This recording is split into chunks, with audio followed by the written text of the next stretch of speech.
Hi friends, welcome to village వంటకాలు. Friends, ఇవాల్టి special recipe mutton pulao. ఇది చాలా టేస్టీగా ఉంటుంది. మటన్ బిర్యానీ కంటే కూడా చాలా బాగుంటుంది. మటన్ అంటే తొందరగా ఉడకదు కదండి, ఆ భయం అవసరం లేదు. ఈ మటన్ పులావ్ని ప్రెషర్ కుక్కర్లో రెడీ చేసుకుంటాం కాబట్టి చాలా ఈజీగా, చాలా తొందరగా టేస్టీ మటన్ పులావ్ని రెడీ చేసుకోవచ్చు. మరి ఈ టేస్టీ మటన్ పులావ్ని ఎలా రెడీ చేసుకోవాలో నేర్చుకుందాం. ముందుగా మటన్ పులావ్ రెడీ చేసుకోవడానికి నేను ఇక్కడ 1/2 kg మటన్ తీసుకున్నాను. 1 టీ స్పూన్ సాల్ట్ వేసుకోవాలి. తర్వాత 2 టీ స్పూన్ బిర్యానీ మసాలా వేసుకోవాలి. ఈ బిర్యానీ మసాలాని త్వరలో పోస్ట్ చేస్తానండి.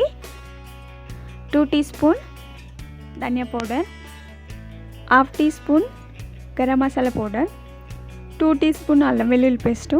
పులావ్ రెడీ చేసుకోవడానికి అల్లం వెల్లుల్లి పేస్టు ఫ్రెష్ది అయితే చాలా బాగుంటుంది. 2 టీ స్పూన్ కారము, ఒక 2 నిమ్మకాయలని వాటి జ్యూస్ని ఒక బౌల్లోకి తీసుకొని గింజలు లేకుండా దీనిలో వేసుకోవాలి. నిమ్మరసం వేసుకోవడం ద్వారా మనకి ఈ పులావ్ అనేది చాలా రుచిగా ఉంటుంది. ఆ తర్వాత 1/2 కప్పు పెరుగండి. పెరుగు గడ్డలు లేకుండా చిలికి అందులో వేసుకోవాలి. మనం వేసుకున్న ఇంగ్రీడియంట్స్ అన్నీ మటన్ ముక్కలతో కలిసేలాగా బాగా కలుపుకోవాలి. ఆ తర్వాత శుభ్రపరచుకున్న పుదీనా అలాగే కొత్తిమీరను కూడా వేసుకోవాలి. వీటి ఫ్లేవర్తో పులావ్ చాలా టేస్టీగా ఉంటుంది. వీటిని ఒకసారి బాగా కలుపుకోవాలి. 2 టీ స్పూన్ ఆయిల్ వేసుకోవాలి. ఆయిల్ వేసుకున్న తర్వాత ఒకసారి బాగా కలుపుకొని దానిపై ప్లేట్ నుంచి ఒక 1/2 అవర్ మ్యాగ్నేట్ చేసుకోవాలి. ఇలా నానబెట్టడం ద్వారా ఆ స్పైసెస్ అన్నీ మటన్ ముక్కలకు పట్టి పులావ్ చాలా రుచిగా ఉంటుంది.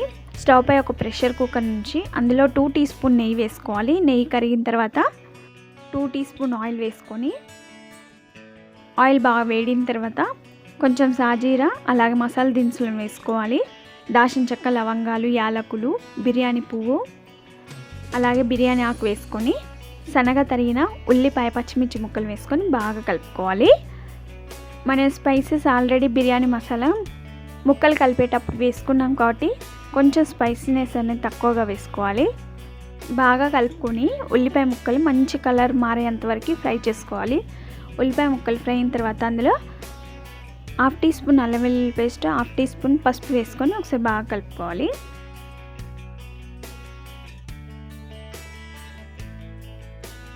మనం ముందుగా నానబెట్టిన మటన్ ముక్కలను అందులో వేసుకొని బాగా కలుపుకోవాలి. గరిటెతో కంటే కూడా ఇలా అంచులు పట్టుకొని కలుపుకుంటే ఆ పోపు అనేది మటన్ ముక్కలకి చాలా తొందరగా కలిసిపోతుంది. ఇలా బాగా కలుపుకొని మళ్ళీ ఒకసారి గరిటెతో బాగా కలుపుకోవాలి. దాన్ని ఉడికించుకోవాలి. ఇది కొంచెం ఉడికిన తర్వాత అందులో 1/2 టీ స్పూన్ కారం వేసుకోవాలి. రుచికి సరిపడినంత ఉప్పు వేసుకోవాలి. ఈ పులావ్ రెడీ చేసుకోవడానికి ఉప్పు మొత్తం ఇక్కడే వేసుకోవాలండి. మీ క్వాంటిటీని, మీ టేస్ట్కి తగ్గట్టు ఉప్పును ఇందులో వేసుకోండి. ఇలా వేసుకొని కారం కొంచెం మగ్గిన తర్వాత అందులో 1/2 గ్లాస్ అని వాటర్ వేసుకొని బాగా కలుపుకోవాలి. వాటర్ వేసుకోవడం ద్వారా మటన్ అనేది చక్కగా ఉడుకుతుంది. దానిపై మూత నుంచి ఒక 5 విజిల్స్ వచ్చేంత వరకు ఉడికించుకోవాలి. మటన్ పులావ్కి మటన్ని కొంచెం ముందే ఉడికించుకున్నాం అనుకోండి, పులావ్ అనేది చాలా ఈజీగా అయిపోతుంది. మనకి మటన్ ముక్కలు కూడా చక్కగా ఉడికిపోతాయి.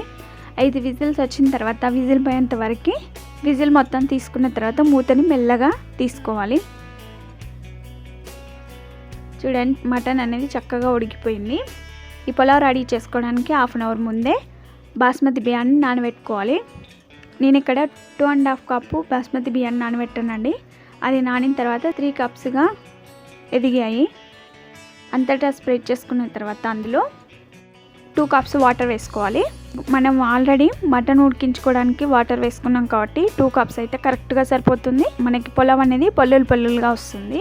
తర్వాత దానిపై మూత నుంచి ఒక్క విజిల్ వచ్చేంత వరకు ఉడికించుకోవాలి. ఒక్క విజిల్ వచ్చిన తర్వాత స్టవ్ని ఆఫ్ చేసుకొని ఒక 20 మినిట్స్ అలాగే ఉంచాలండి. 20 మినిట్స్ తర్వాత విజిల్ మొత్తం పోయిన తర్వాత మూతని మెల్లగా తీసుకోవాలి. చూడండి, ఇక్కడ పులావ్ పొల్లులుగా ఎంత చక్కగా వచ్చిందో. గరిటెతో కొంచెం పులావ్ని ప్లేట్లో వేసుకోవాలి. చూడండి, అడుగున కూడా మాడిపోకుండా చక్కగా వచ్చేసింది. బిర్యానీ కంటే కూడా ఈ పులావ్ చాలా టేస్టీగా ఉంటుంది. చాలా ఈజీగా ఈ పులావ్ని రెడీ చేసుకోవచ్చు. బిర్యానీ మసాలా ముందే రెడీ చేసి పెట్టుకున్నాం అనుకోండి, మనకి ప్రాసెస్ అనేది చాలా ఈజీగా చాలా తొందర అయిపోతుంది. అలా ప్లేట్లోకి తీసుకొని కొత్తిమీరతో గార్నిష్ చేసుకుంటే అంతేనండి, టేస్టీ మటన్ పులావ్ మీ అందరి కోసం. చూడండి, మటన్ కూడా చక్కగా ఉడికిపోయింది. ఇది చాలా బాగుంటుంది, చాలా రుచిగా ఉంటుంది. మటన్ బిర్యానీ కంటే కూడా చాలా ఈజీగా చాలా తొందరగా రెడీ చేసుకోవచ్చు. టేస్ట్ కూడా చాలా సూపర్గా ఉంటుంది. మరి మీరు తప్పక ట్రై చేస్తారు కదా. మరిన్ని వెరైటీ రెసిపీస్ కోసం మా విలేజ్ వంటకాల ఛానల్ని సబ్స్క్రైబ్ చేసుకోండి. ఒక లైక్ చేయండి, మీ ఫ్రెండ్స్ కానీ రిలేటివ్స్ కానీ షేర్ చేయండి. మీరు ట్రై చేయండి, మీకు ఎలా వచ్చిందో మీ ఫీడ్బ్యాక్ని కామెంట్ చేయండి. Thank you for the watching. Bye bye.